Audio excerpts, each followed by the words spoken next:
I'm gonna show you my YouTube studio setup. I'm gonna show you how I get the image to look like this. I'm gonna show you the equipment that I use, tell you why I use it, and we're starting right now. What is going on? My name is Nick. Welcome to another video. If this is your first time here and you wanna learn how to grow your channel, make videos, and all types of other YouTube related stuff, start now by hitting the subscribe button and the bell notification icon so you don't miss anything. Okay, so we're gonna start here in the computer area for the main background of what it is that you see in the videos. This is basically my standing desk. I'm standing up right now, and this is where I work usually part of the day, and then I will go over there and sit down on the other part of the day. But I really enjoy the standing desk for a whole multitude of reasons, but this is that desk. Now, since we're on the setup, we'll skip the whole advantages of standing up part and we'll go straight to the tour. So this right here is basically where I put my tablet in the event that I've taken some notes while I'm out and about at Starbucks or something like that, and I need to address the information that I have on my tablet or transfer graphics or something like that. And this, a lot of people probably think that I'm running a computer for this and then I have my laptop sitting here as well.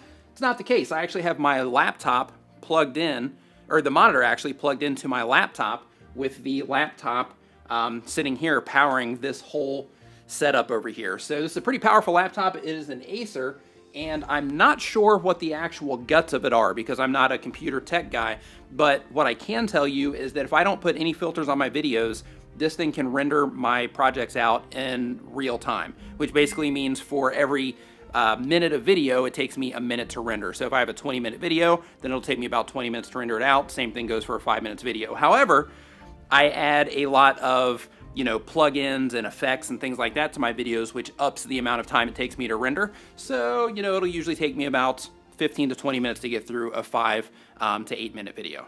These guys here are my stormtroopers. They are protecting a TIE Lucky Charm that I have back here. So these guys are my troopers to protect that. And as you scroll over to the side, this right here is basically a battery dump for me, just a place that I can keep batteries laying around. Got my extra GoPro battery, a couple batteries for my Canon XF100, and an extra battery for this camera, which, as a matter of fact, this is dying and I need to switch cameras, or I need to switch batteries right now. Okay, battery change, now we are rocking and rolling again. So these lights back here are basically the lights that project onto the blue background here to give, that nice contrast between when you see me and you see all of this stuff here in the background. Just kind of helps me pop a little bit, so to speak. But I also have my GoPro sitting here just so it's a quick grab if I want to, run out the door, throw it on my helmet when I'm cruising on the motorbike or something. And then of course my mouse area here. And I'm gonna take the camera off of this and do some hand shots just to show you what is going on underneath the desk as well, because, I have a little bit more gear down there and things like that to show you. Okay, so underneath the hood here, we have my Stormtrooper helmet, where if you've watched any of my live streams, that is definitely something that I love. But there's my Stormtrooper helmet. Over here on this side, just got a little hat, which is a great area to put it, as well as, an extra lens. It's a 50mm lens that you see sitting there, and an ND filter in the event that I need to shoot something outside. A little bit lower, I have another area with, cords, cables, things like that, that I use for, for whatever different purposes. Like, I have some USB cables down there. I have some GoPro mounts. I have my dead cat right here. This basically is a windscreen for my Rode VideoMic Me, and then, GoPro mount and some things like that. Now, a little fun tip for you. If you have a GoPro and you want to do some motion time-lapse footage, I basically took a timer, an egg timer, and I converted this into a motion time-lapse rig for my GoPro. So everything sits level, and I can just crank it up to however long I want it to do the time-lapse for, and there you go. Moving over to this other side, this is just a box that I keep some junk in, and a little thing to shoot some B-roll footage. A little thing on wheels here that is fantastic for getting just nice sliding motion B-roll footage. And now we'll move on to the blue light setup. Basically, these are two cans, right? These are basically black cans. They came this way and they have little switches on them. And these switches allow me to basically turn the lights on and off if I want. If I just want the blue in that area, I can do that. If I just want the blue in this area, I can do that. But basically the lights inside, these are just blue party bulbs. That's all they are, because, we're all about, having a party here. So the blue bulbs are really cheap and extremely effective for this particular setup. So now let's get into the gear. So this right here is my microphone that is on a boom pole right here. It is an Audio-Technica AT875R, and this thing is fantastic. Normally I use this, I'm recording right now with my Rode VideoMic Pro, but I normally use this mic to record my videos because the signal range is a lot wider. So basically my highs are just a tad higher, my lows are a tad lower, and my mid-range, it just sounds, overall this mic just sounds, this one just sounds better. Now if I take it back a little bit further, I can show you the full setup here.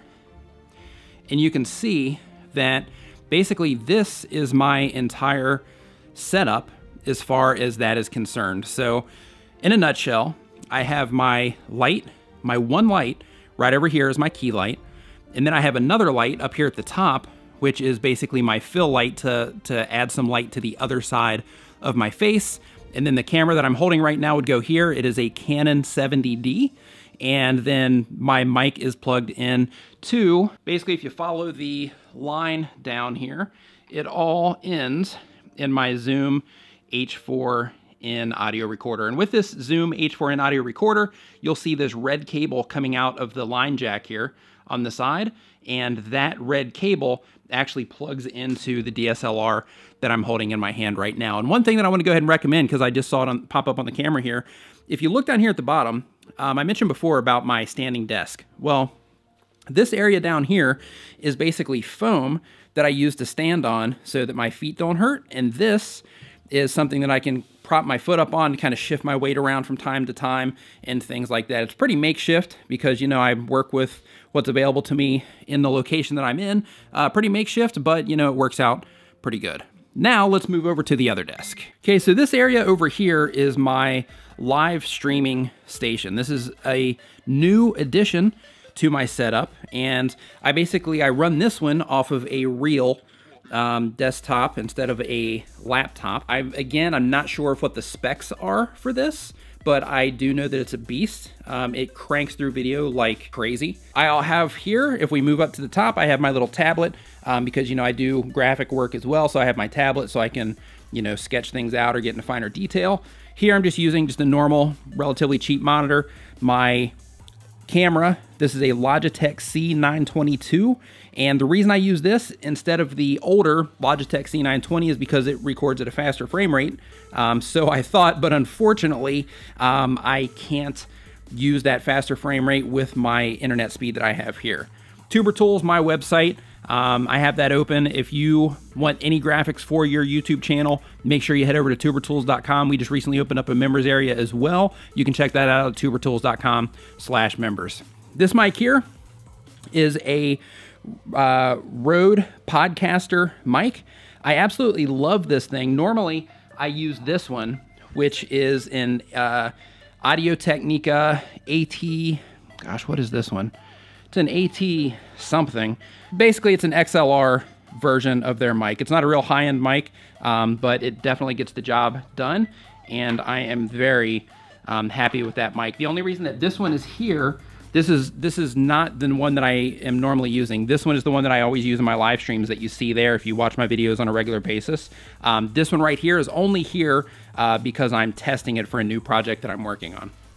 Of course, over here I have Brian G. Johnson's book, The Tube Ritual, which is now available on Amazon. You can actually get that in the description of this video. If you're interested in that, he's going to basically help you jumpstart your journey to 5,000 YouTube subscribers.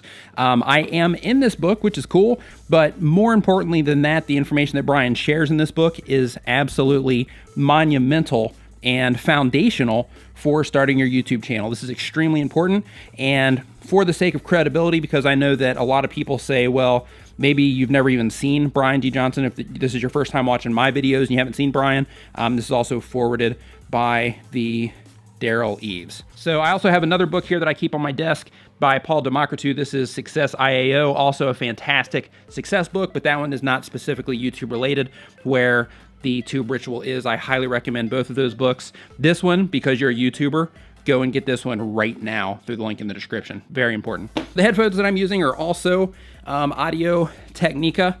I'm not sure the number on these as well, but these are basically monitoring headphones. And basically what that does is that allows me to monitor the sound without a bunch of sweetening, which basically means that it gives me more accurate sound when I'm mixing my audio and things like that, which is pretty cool.